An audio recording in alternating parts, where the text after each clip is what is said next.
Hi, I'm Mr. Vicky. Welcome to my channel.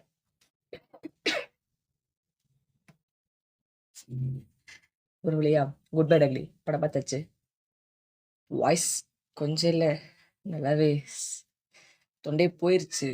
அப்படியே ரத்தம் கசிற மாதிரி ஆயிடுச்சு. ஹால்ஸ் இதெல்லாம் வாங்கிக்க சொன்னாங்க. நான் போகும்போதே சாப்பிட்டு போயிட்டேன். அங்கே போய் தண்ணி மட்டும் தான் குடித்தேன். நடுவில் சமோசா சாப்பிட்டேன்.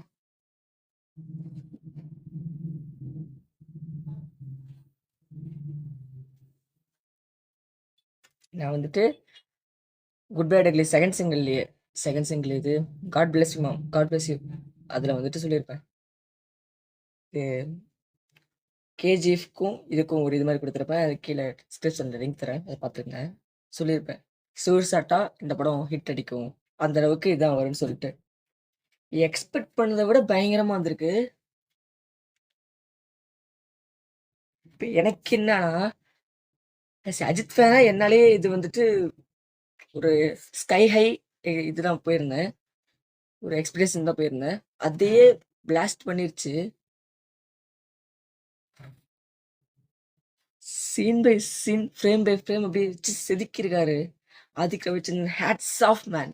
அப்பா என்ன மாரி ஒரு மூவி. ஐயோ, நான் யோசிச்சிருக்கேன் இந்த மாதிரி அஜித் சாருக்கு வந்துட்டு ஒரு விஜய் சாருக்கு பிகிலன்னு சொல்லிட்டு அட்லி இருக்காரு, அந்த மாதிரி ஒரு படம் இருக்கு அவர் சொல்றாரு ஃபேன் பை சம்பவம்னு சொல்லிட்டு. இவருக்கு மணிரத்னம் சாருங்க, யாரு, கௌதம் வாசுதேவன் மேனன், வேட்டையாடு விளையாடு, அப்புறமேட்டு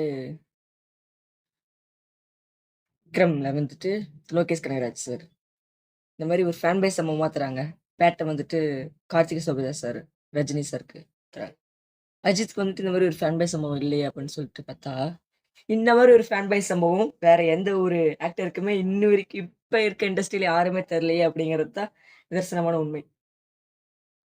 கேஜிஎஃப் என்ன கேஜிஎஃப் இங்க வந்து பாருங்க, அதான் சொல்றாங்க, நான் பார்த்தேன். இப்பயே ரிவ்யூ போட்டிருக்க மாட்டேன். ஏன் இப்போ போட்டேன்னா, த்ரோட் சரியில்லை. அது மீறியும் போடணும்னா யூடியூப்ல வந்துட்டு ரிவ்யூஸ் வந்துட்டு ஆவரேஜ் தான்.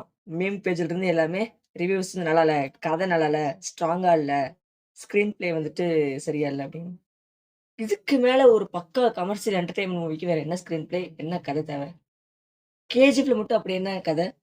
அம்மா சென்டிமென்ட்டு, அது கரெக்ட்டா ஒர்க் அவுட் ஆயிருக்கும். அத பேஸ் பண்ணி தான் ஒரு கதை. ஒரு ஹீரோ, ஒரு ஆளு, ஒரு ராஜ்யத்தை கைப்பற்றுறாரு. அத எப்படி பார்த்துக்கிறாங்கிறது கேஜிஎஃப் 1, கேஜிஎஃப் 2 அவ்வளோதான் கதை. இவ்வளோதான் சிம்பிள் முடிஞ்சுச்சு. அது நடுவுல அம்மா சென்டிமென்ட்.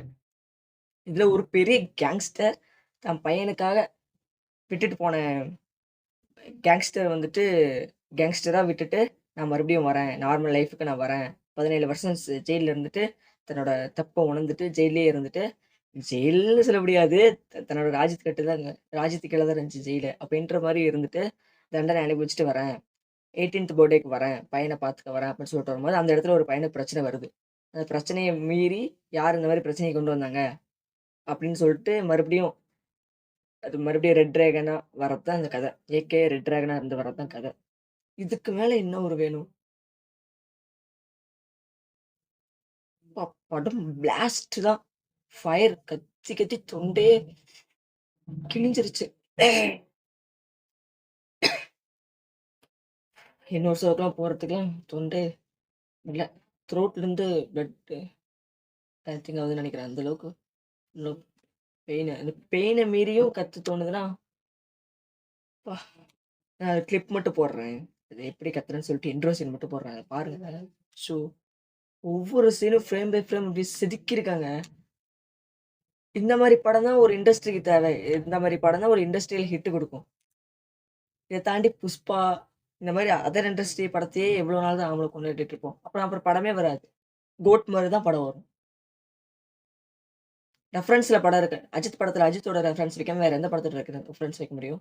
இது mass commercial film. Mass commercial ஃபிலிம்லாம் இப்படிலாம் இருக்க தான் செய்யும். இப்படிலாம் இருந்தால் தான் அது ஒரு மாஸ் பக்காவா இருக்கும். பக்கா என்டர்டைன்மெண்ட்டா இருக்கும். இந்த பாருங்க, படம் வேற லெவல் வெறித்தனம். நல்லா கத்த முடியல, கத்தி பேச முடியல.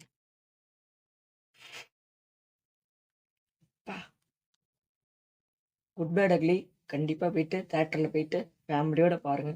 படம் வெறித்தனம். வின்டேஜ் சாங்ஸ்லாம் அந்த பிளேஸ்மெண்ட்ஸு, நான் வேற எதுவும் சொல்லல. ஸ்பாய்லர் பண்ணல. பிளேஸ்மெண்ட்ஸ்லாம் அப்படியே பக்காவா பண்ணியிருக்காங்க.